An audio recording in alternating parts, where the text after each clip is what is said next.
Hello everyone, biology की class में आपका स्वागत है और हम पढ़ रहे हैं क्लास 9th की बायोलॉजी। ओके, तो इस फर्स्ट चैप्टर में हम पढ़ रहे थे सेल। ओके, तो सेल को ही हम कंटिन्यू करेंगे।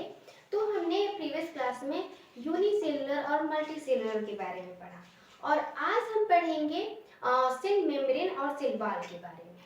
ओके, तो देर ना करते हुए चलिए हम स्टार्ट करते हैं, सेल वॉल को समझते हैं। जो सेल वॉल होती है इसकी हिंदी होती है कोशिका भित्ति। कोशिका भित्ति। Okay, cell wall is a rigid protective outer layer that surrounding the cell membrane in plants, fungi, bacteria and algae। कहने का मतलब है जो कोशिका भित्ति होती है वो रिजिड मीन्स कठोर होती है, कठोर होती है, प्रोटेक्टिव होती है, सुरक्षा करती है और ये आउटर लेयर है और वो सराउंडेड है। जैसे ये कोई सेल है, ठीक है, इसकी आउटर लेयर को क्या बोलते हैं? बोलेंगे सेल वॉल। ओके, ये सेल वॉल होती है, ये प्रोटेक्ट करती है और ये बहुत कठोर होती है। कहाँ कहाँ पाई जाती है भाई? ये प्लांट्स में पाई जाएगी, फंजाई में, बैक्टीरिया में और एल्गी में पाई जाती है। ओके, और ये करती क्या है? ये प्रोवाइड्स, ये हमें देती है, क्या देती है भाई? स्ट्रक्चर, संरचना, सपोर्ट, सुरक्षा और ये आकार देती है और प्रोटेक्शन, वो हमें बचाती है किसके विरुद्ध? जो मैकेनिकल एंड ऑस्मोटिक स्ट्रेस है, इससे हमें क्या करती है? ये बचाती है। कौन? Cell wall. ओके, तो देखिए जो सेल वॉल है ना, प्लांट में किस नाम से जाना जाता है और फंजाई में किस नाम से जाना जाता है, बैक्टीरिया में किस नाम से जाना जाता है और एल्गी में किस नाम से जाना जाता है? ये क्वेश्चन कॉम्पिटिटिव एग्जाम में जरूर पूछता है। ओके, तो इसको रिमेंबर कर लीजिएगा। तो जो प्लांट की जो सेल वॉल होती है, जो कोशिका भित्ति होती है, वो सेलुलोज की बनी होती है और हेमीसेलुलोज भी होता है।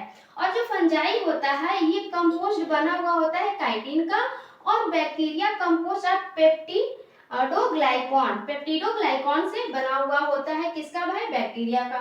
और एल्गी का किससे बना हुआ होता है? तो ये सेलुलोज भी होता है, ग्लाइकोप्रोटीन भी होता है और पॉलीसैकेराइड्स भी होता है। तो कोई पूछेगा कि प्लांट की सेल वॉल जो सेल कोशिका भित्ति होती है वो किसकी बनी हुई होती है? तो आप लोग बोलेंगे सेल की। फंजाई की बोलेंगे तो काइटिन की होती है और बैक्टीरिया की जो है कि पेप्टिडोग्लाइकॉन होती है। और एल्गी का कोई पूछेगा तो सेलुलोज हो गया, जो है कि ग्लाइकोप्रोटीन हो गया और पॉलीसैकेराइड्स हो गया। अब आइए सेल मेम्ब्रेन के बारे में। सेल मेम्ब्रेन का मतलब होता है कि कोशिका झिल्ली। कोशिका झिल्ली,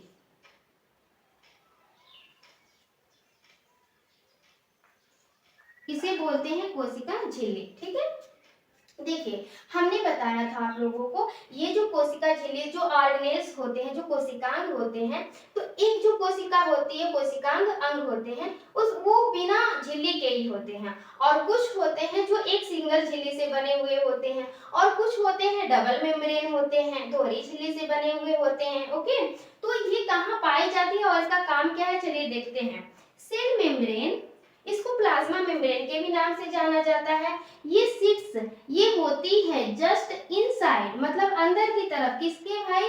सेल वॉल, सेल वॉल की तरफ होती है। यानी कि ये है आपकी सेल वॉल, ठीक है, और इसके अंदर की तरफ क्या है? ये cell membrane. Okay, cell membrane, inside cell membrane है। ठीक है, ये क्या करता है? It is present in all cell, मतलब कहने का है ये ऑल सेल में। दो प्रकार की सेल होती है, प्लांट और एनिमल्स, तो दोनों में जो है कि सेल मेम्ब्रेन जो है प्रेजेंट होती है। और ये क्या करता है? ये एक्ट करता है selective gate keeper, controlling what goes in and out of the cell. कहने का मतलब है जो कोशिका झिल्ली है वो जो है कि इनर मेम्ब्रेन, इनर साइड होता है, किसके? कोशिका भित्ति के इनर, जस्ट इनर होता है। ठीक है, फिर उसके बाद इसका काम क्या है कि कोई भी, जैसे कि बाह्य पदार्थ या अंदर का पदार्थ बाहर जाता है, बाहर का पदार्थ अंदर आता है, इस चीज को है रेगुलेट करने का काम कौन करता है? Cell membrane. Okay, I hope कि आप लोगों को ये क्लास समझ में आया होगा। आज के लिए बस इतना ही। So thank you.